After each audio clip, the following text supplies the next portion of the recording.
가장 기초 작업이에요. 우리가 건물을 세울 때 땅을 파고 뼈대 하듯이 이게 가장 기초야. 식의 가장 기초를 배우는 거야. 그래서 이게 잘 정리가 되고 그 다음에 앞에 계산.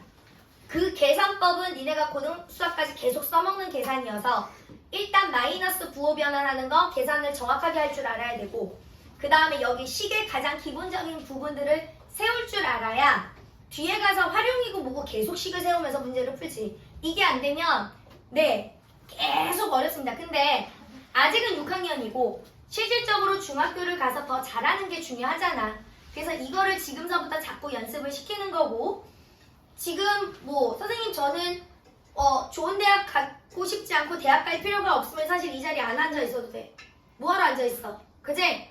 자기 살 길 찾아가면 되는데 대부분은 나는 그래도 대학을 가고 싶고 무엇을 하고 싶고 나중에 좋은 대학을 가야 이 사회에 나왔을 때 기회가 더 많이 주어진다라는 건 사실 우리 누구나 다 알고 있어. 그러면 그만큼 시간 투자를 본인한테 하셔야 됩니다. 열심히 해야 돼. 그리고 니네들도 보지만 같은 너네 나이대 아이들이 지금보다 스스로한테 시간 투자를 공부를 해서 더 많이 하는 아이들도 있으니까요. 열심히 하라는 얘기예요. 자, 2번. 자, 이번에 1번 봐. 자기가 푼 게 맞는지 확인해. 현재 X살인 누나의 5년 전 나이래. 그지? 자, 민준아, 넌 5년 전에 몇 살이야? 만나이로 하면 만 나이 말고 8살이요. 8살이요. 8살은 어떻게 나온 거야? 빼서요. 그렇지. X에서 5살 빼는 거지. 얘는 생략할 수 있는 게 있어 없어? 없어요. 없어. 이대로 쓰셔야 돼요. 자, 두 번째. 10의 자리 숫자가 A고 자, 이거 잘 해. 지금 봐봐. 2번하고 3번은 1차 방정식 활용이 들어갔을 때 문제에 들어가는 식을 세우는 가장 기본 라인을 알려주는 거야. 그래서 잘 정리를 해놓으셔야 돼요. 10의 자리 숫자가 A고 1의 자리 숫자가 B야. 니네가 초등학교 때 얘를 뭐라고 읽으라고 배웠어? 23. 그 다음에 지금 보니까 초등학교 4학년 때 뭘 배우냐면 자릿수를 배워. 1, 10, 100, 1000만, 10만, 100만, 1000만. 그제?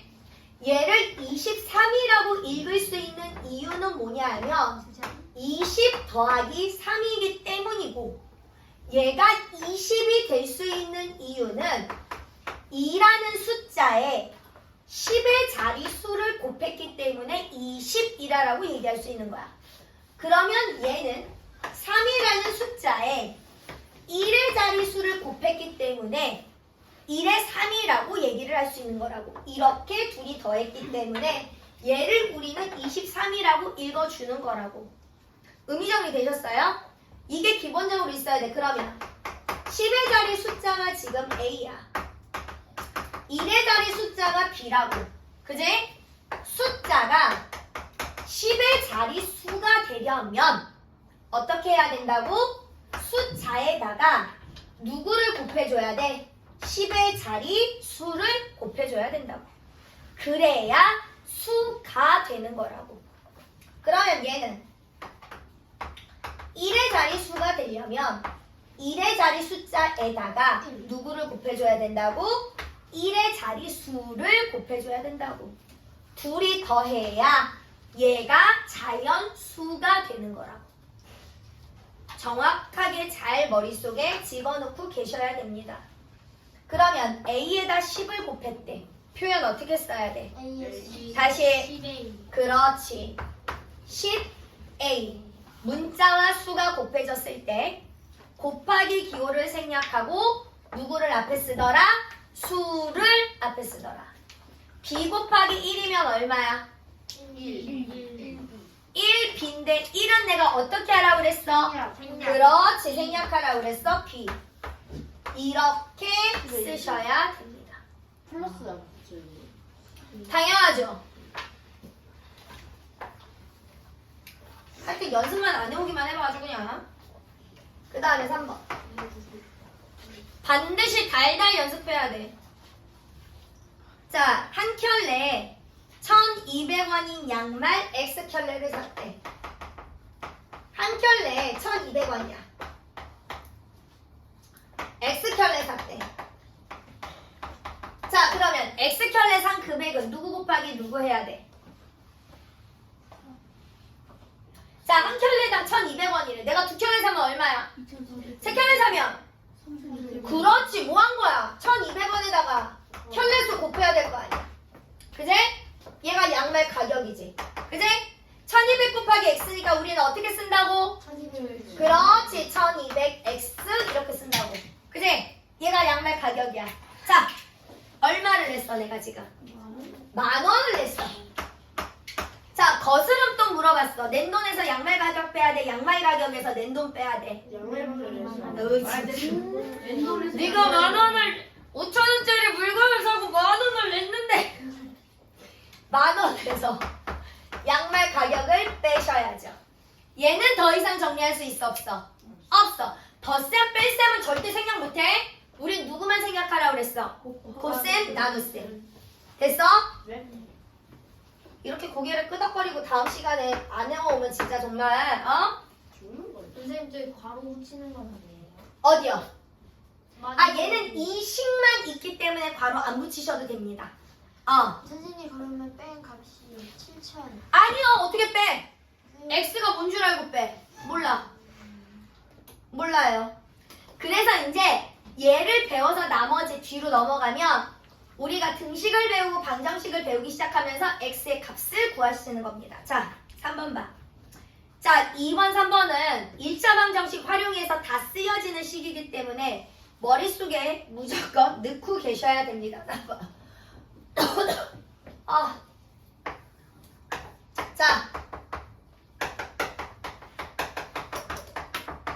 자, 일명 거속식. 거리는 시간 곱하기 속력이야. 선생님, 이게 무슨 얘기인가요?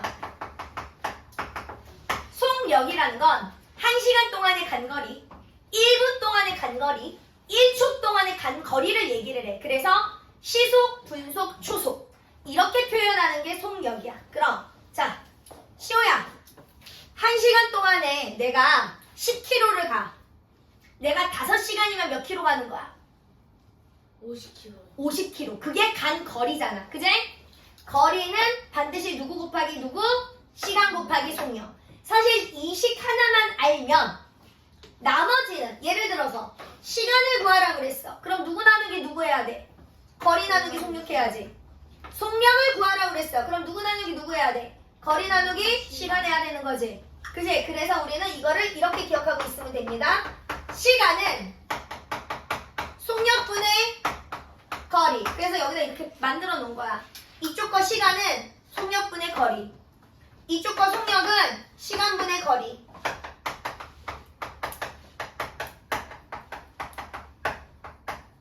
머릿속에 반드시 달달달. 언제까지? 수능 보는 그날까지. 지금서부터 하는 내용들은 이 중학교 1학년 때서부터 배우는 내용들, 얘는 그냥 니네가 수능장 들어가는 그날까지 머릿속에 그냥 다 집어넣고 있어야 되는 내용입니다. 어차피 고등수학 할 때도 얘가 기본이니까. 계산 모르면 고등수학 못할 거고, 방정식 모르면 고등수학 못할 거고. 되십니까? 반드시 머릿속에 집어넣고 계셔야 돼요. 자, 그러면서 1번 봐.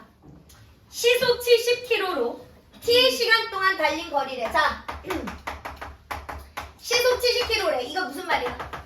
얘 무슨 말이니? 1시간 동안. 그렇지. 1시간 동안 70을 간대. 이런 아이가 T시간 동안 달렸대. 거리 물어봤어. 누구 곱하기 누구 해야 돼? 속력 곱하기 시간. 자, 그러면 어떻게 표현한다고? 70 곱하기 T 어떻게 쓴다고? 그렇지, 70T. 이렇게 쓰시는 겁니다.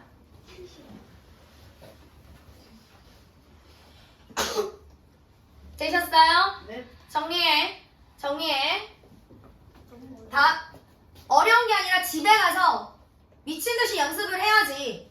그지? 내가 듣고 나서 이걸 그냥 보는 대로 머릿속에 집어넣을 수 있으면 그건 내 머리가 컴퓨터니까 뭐하러 공부를 해. 그지? 그러나 우리 인간은 그렇지 않아. 하지만 인간이 어느 정도 반복을 하면 다 자기게 됩니다. 물론 개인차가 다 있어. 어떤 친구는 2-3번 만에 내게 되는 게 있고, 어떤 친구는 10번 해서 내게 돼야 되는 게 있고, 어떤 친구는 100번을 해야 내게 돼야 되는 게 있어. 그러면 본인 스스로가 알잖아. 내가 돼야 되는 아이인데 다른 친구처럼 10번 하면 돼, 안 돼? 안 되지. 100번 해야지. 그치? 그게 공부야. 내가 공부를 했다는 의미는 이 내용을 당연히 어렵지. 집에 가서 미친 듯이 중얼중얼 거리면서 아 이랬지. 거리는 시간에다 속력을 곱하라 그랬지. 그러면서 이렇게 말로 내가 설명을 다 할 수 있을 때 나는 그걸 공부한 거야. 그렇게 공부를 복습을 해오란 얘기야. 집에 가서 그냥 문제 띡띡 보고 몇 번 끄지락끄지락 해서 오라는 얘기가 아니라. 그리고 공부는 이렇게 해야 고등학교 가서 반드시 자기 공부를 하고 스카이가 아무나 가는 줄 알아? 이 정도 공부를 하셔야 스카이를 가십니다. 니네 선배들이 대부분 다 공부들을 거의 고등학교 가면 얘기하잖아. 고등학교 가면 평균 못해도 6시간에서 8시간은 내가 앉아서 공부를 하셔야 됩니다. 그런 애들이 스카이를 가는 거야.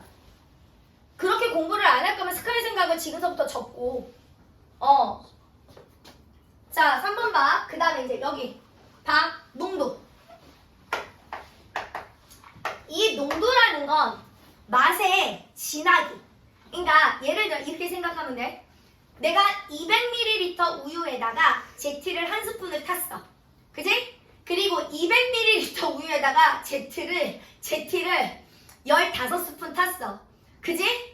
누가 미친듯이 달겠어.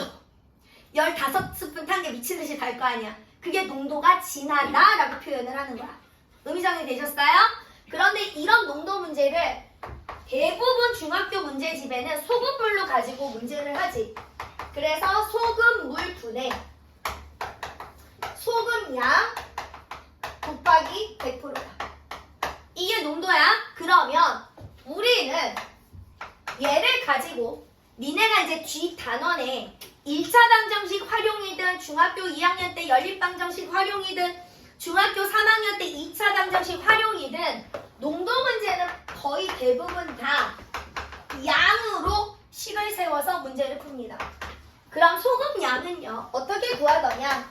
소금물에다가 100분의 농도를 계산을 합니다. 농도를 계산합니다. 활용이 고등수학에서도 나옵니다. 방정식 때. 방정식 때 나옵니다. 그래서 중학교 1학년 때 2차 방정식 배워. 나와. 중학교 2학년 때 연립방정식 배워. 나와. 그런데 중학교 1학년 1차 방정식을 열심히 해놓으면 중학교 2학년 연립방정식은 하나도 안 어려워. 똑같은 거야. 식이. 문자만 하나가 더 늘어났을 뿐이지. 중학교 3학년 때는 2차 방정식 활용을 배우잖아. 그지? 농도나 거리 속력 식을 세우는 건 똑같아. 다만 문자 x가 2차로 바뀐다라는 거. 그래서 1학년 때 활용을 잘 해놓으면 2학년, 3학년 활용이 전혀 어렵지가 않습니다. 그리고 고등수학까지 그냥 연계가 되는 거고. 얘는 반드시 그래서 봐. 1번 속력 문제, 2번, 3번 농도 문제의 식은 반드시 기억하고 있어야 돼. 2번 봐. 자, 물 Ag에 소금이 Bg 섞었대. 자, 우리 소금물을 구해볼까? 소금물은 물에다가 어떻게 해줘야 돼? 소금을 섞어야 소금물이지. 그지? 맹물만 있으면 소금 아니잖아. 소금물 아니잖아. 그지? 늘 얘기하지만 맹물에서 소금의 양을 구할 수 있으면 노벨상 타야지. 그지? 화학물리상 이딴 거 타야지. 그지? 소금물이 되려면 반드시 물에 소금을 섞어야 되더라. A 더하기 P. 소금물. 됐어? 근데 선생님 근데 소금물의 농도를 구하라는데요? 농도는 누구 배는 누구라고? 소금물. 그렇지. 수금물 분의 소금양 곱하기 100% 이거야. 자 그러면 소금물이 누구라고요? A 더하기 P. 소금양은 문제에서 얼마라고 그랬어? P. 그지? 곱하기 100. 얘는 누구랑 곱해주는 아이라고? 분자. 그러니까 얘는 A 더하기 자 B에다가 100을 곱했어. 어떻게 표현해야 돼? 그렇지. 100. 이렇게 쓰시는 겁니다. 이렇게. 저거 바로도 틀리고 나요. 어떤 거? 얘는 단독이기 때문에 굳이 가로 안 치셔도 됩니다. 그냥 혼자 있는 거라서. 자, 3번. 농도가 A%인 설탕물 60g에 녹아있는 설탕이에요. 선생님 소금량이 아니라 설탕량인데요. 여기에 설탕 이것만 바뀌면 똑같아. 구하는 식은 똑같은 거야. 자, 그러면 설탕량은요. 어떻게 구한다고요? 설탕물에다가 누구를 곱하라고? 100분의 농도. 자, 설탕물이 몇 g이래? 설탕물이 몇 g이래 문제에서? 60g이래. 100분의 농도가 얼마래 지금? 농도가 얼마래? A래. 몇 가지 됐어? 60은 누구랑 곱해진다고? 분자랑 곱해진다고. 자, 어떻게 써야 돼? 100분의 60 A. 자, 그 다음에 우리 뭐 해야 돼? 그렇지, 약분. 반드시 약분. 얘랑 약분하면 얼마야? 50분의 30 또 약분. 25분의 3. 그렇지. 5분의 3 A. 자, 얘는 5분의 3 A. 이렇게 써도 맞습니다. 되십니까? 자, 여기까지.